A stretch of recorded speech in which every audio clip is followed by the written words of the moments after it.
más la Gemara conforman el Talmud. ¿Cómo se copiaba? Esta es una de las cosas que muchas veces se pregunta uno.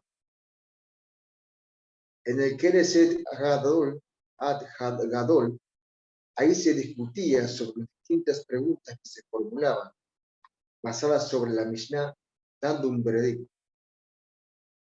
Rashi tomó estos y los que escribió estaban autorizados por los miembros del tribunal. Lo que se escribió Rashi estaban realmente autorizados por el tribunal. Y si no estaban de acuerdo con algo, no lo escribían. O sea que todos tienen que estar de acuerdo en escribir un veredicto acerca de cómo se iba a compilar, qué es lo que se iba a escribir. Debía copiar tal cual se sentenciaba. Él era una moral que estaba después de la época de la Mishnah, que vivió mucho después. En el año 505 después de Cristo, condensó la Gemara. En 80 años, desde que se compiló hasta que se culminó, y de que fue escrita la Mishnah hasta la finalización de la Gemara, transcurrieron 301 años. La Gemara se escribió en 80 años. La Gemara fue escrita en arameo y la Mishnah en hebreo. Mishnah significa repetición. Y viene del verbo shanan, lo que significa machacar. Por eso el Señor manda al pueblo de Israel diciéndole: repetirás estas cosas a los hijos de tus hijos. Hablando de repetición, hablando de la Mishnah, hablando de repetir para que quede realmente grabado. Significa repetición. Y viene del verbo shanan, que significa machacar. Mishnah es la forma femenina, Mishneh la forma masculina. De la palabra shanan, que es machacar, viene la palabra shana, que es año. Cada año, ¿cierto?, se va repitiendo como cada estación. Y shana significa nuevo año. Shana nuevo significa. Gemara, del arameo gamar, que significa terminar o completar, es el componente del Talmud que comprende el análisis rabínico y el comentario de la Mishnah.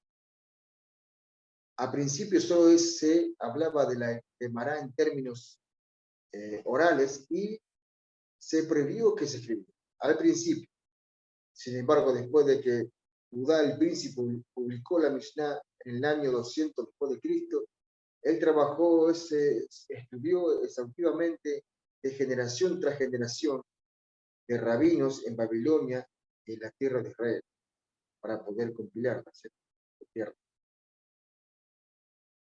Algunas aplicaciones de la ley oral, que muchas veces hemos escuchado, la Torá, la Tanaj, un hija de allá.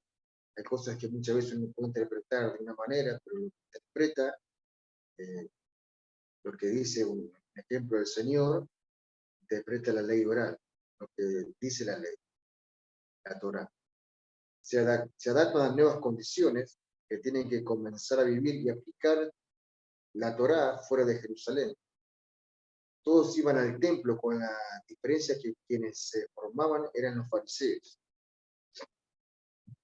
Los saduceos solo se apegaban a la ley shevitá, escrita, todo lo que está escrito, mientras que los fariseos, a través de los rabinos, se apegaban a la Torá shevitá y a la Torá sheval peh, que es la oral.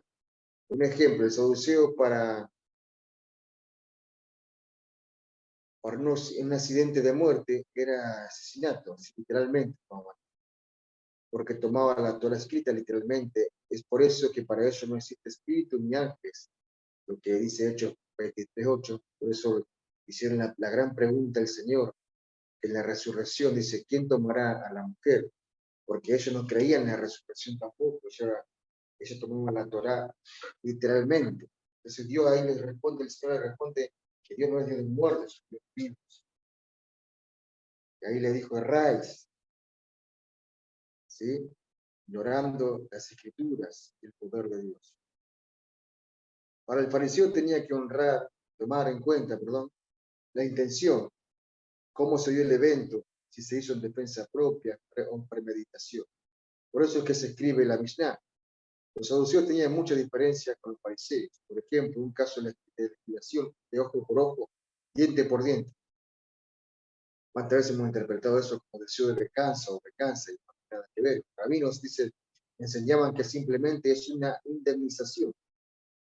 Otro ejemplo, la Torá dice, honra a tu padre y a tu madre, y a tu padre. ¿Cómo lo hago? Una de las grandes preguntas, porque ¿cómo hacemos para honrar a nuestros padres si solamente tenemos uno? O si somos adoptados, o si no tenemos nuestra madre, si no tenemos nuestro padre. Entonces la Mishnah explica esto. La Torá oral está en la explicación de lo que significa honrar a los padres. No está condicionada a lo que ellos hacen, sino a lo que ellos son. Lo honro porque es mi padre. Y eso pasa por encima de cualquier acción. ¿Por qué? Porque ellos son los instrumentos para que tú tengas vida y venir a este mundo. Solamente honrar al Padre significa por lo que ellos son. Es interesante la explicación de por qué el jornalero tenía siempre el derecho de arrepentirse y cesar sus tareas, porque era un hombre libre y no un esclavo. Cuando alguien contrataba jornaleros y convenía con ellos que vinieran más temprano y se fueran más tarde, es decir, que trabajaran sobre horas, no podía obligarlos a hacerlo sin que ellos, sin que aquella región existiera tal costumbre, hacer, que dice hoy, horas extras. Aún en el caso de que hubiese convertido con ellos un salario mayor, convenido con ellos un salario mayor que el ordinario, los obreros podían sostener que se pagaba más para que ejecutaran el trabajo con mayor cuidado. La jornada de trabajo se calculaba de sol a sol. El tiempo que invertía el jornalero en llegar al trabajo de su vivienda comía por cuenta del patrón. El salario del jornalero debía ser abonado en el acto. Si trabajaba por día, el patrón tenía tiempo para entregarle su paga en el curso de la noche. Si era un obrero nocturno, el salario debía ser pagado durante el día que vencía ese tiempo. La provisión de retener por la noche el salario del jornalero consta ya en la Torá. Los talmudistas hicieron más rigurosa aún esta provisión, sosteniendo que la retención del salario de un obrero equivalía a asesinato. Maimónides Ramban, cuando él tiene en sus manos la Mishnah y la Gemara, él quiere empezar a ordenar las cosas a mediados del siglo XIII, porque ya pasaron varios siglos y hoy hay nuevas comisiones y basados en estas tienen que empezar a dar respuestas a muchas problemáticas y para darlas él estableció 5 clases de categorías de debates rabínicos y él empezó a extraer de todo eso siendo el gran conocedor de la Torá, erudito, para dar respuesta a estos problemas. Lo codificó en un libro que se llama Mishneh Torah, repetición de la Torá. Lo conformó dando explicaciones de la ley que habían sido recibidos de Moisés y que tienen base espiritual partiendo desde ese punto. Así que a medida que van cambiando los tiempos, se empezó a actualizar. En esas cosas aparece cómo prender fuego, ¿cierto? Si hay que usarlo en Shabbat, un ejemplo, si se usa el auto en Shabbat o no, y hay muchos temas así relacionados actualmente. Y Ramban pudo actualizar en su época con Mishneh Torah estas situaciones a medida que va avanzando el tiempo. En conclusión, los comienzos de la ley oral, el Talmud, naturalmente son anteriores a la ley. No existe en la historia universal, en ninguna época, en ninguna nación, en ningún país, caso análogo de un pueblo que se haya identificado a tal grado con un libro que, que encarne el proceso de su producción espiritual, a lo que, porque es jurídico. Es un periodo de más de 1000 años, como en el caso del pueblo judío, con respecto al Talmud. Y tampoco se encuentra en la historia de la humanidad otro libro o una serie de libros que, siendo la obra de muchas generaciones de miles de individuos, sabios, incultos, sagaces, léelos, lo que dice el libro que he sacado, talentosos, faltos de talento, que se haya identificado al extremo con un pueblo, como es el caso del Talmud, en relación con el pueblo judío. En tiempo de Roma, destruida la unidad política de Judea, el instinto aconsejaba a los tanaítas lo que debían hacer para sustituir, ¿cierto?, lo que habían aprendido, lo que es la ley oral. El instinto nacional de la vida dictó que la ley oral, el Talmud, en sentido amplio de la palabra, a través del Talmud se ha elaborado una cultura nacional religiosa, por así decirlo, que transformó el Veslucio, no recuerdo si era esa palabra, Dios hebreo, Jehová, Dios del desierto, en un principio, más tarde Dios de los hombres. No es el Talmud una sola obra compuesta por un solo autor y que trate de un solo asunto, sino que es una recopilación de muchas obras, escritas por un gran número de personas y se ocupaba de múltiples variantes, asuntos, por lo tanto, no hay que buscar la homogeneidad.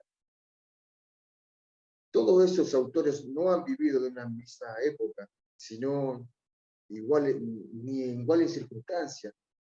Esas obras han sido escritas en el transcurso de varios centurios, bajo la influencia de distintas condiciones políticas y sociales. El Talmud es, ante todo, un código práctico y árido que trata de todas las cosas posibles e imposibles de la ley en todas sus ramificaciones. No se dedica a problemas especulativas, puramente o fisiológicas o religiosas. O sea que trata muchos temas, hay muchas explicaciones, muy nivel oculto para interpretar.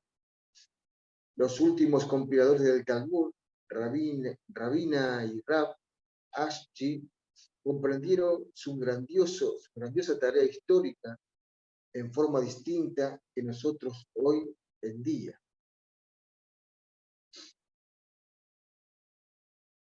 Podemos decir entonces que el Talmud es la legislación jurídica que contiene leyendas, cuentos más allá de leyes y costumbres y enseñanzas e interpretaciones rabínicas. El Talmud, de un modo general, no es algo novedoso, no es una enseñanza nueva, es más bien un comentario del antiguo Torá, de la antigua Biblia. Es, empero, un comentario que se amoldó a los tiempos nuevos y a la época en que fue escrita y circunstancias nuevas, de acuerdo con las novedosas exigencias de la vida en el orden político, económico y en otros terrenos. No es lógicamente lo mismo que la Biblia, pero tampoco no es algo aislado, independiente de ella. Representa una base especial en la evolución histórica, un estado determinado en el desenvolvimiento del pueblo judío. Jesús conoció el Talmud y tomó muchas partes de él. Jesús enseñaba: el que diga infame caerá en el fuego del infierno. Ejemplo. El Talmud enseña, Tratado de Baba Mesías, capítulo 58, quien difama a su compañero no sale del infierno. El no tocante ofender y agraviar al prójimo. El Talmud es mucho más severo que eso. Bueno, aquí tenemos la bibliografía, donde está también el Moré Gustavo Berti, parte del Pirkei Avot, tratado, Moré Juan Frías. Así que estamos completamente agradecidos a Dios por este momento.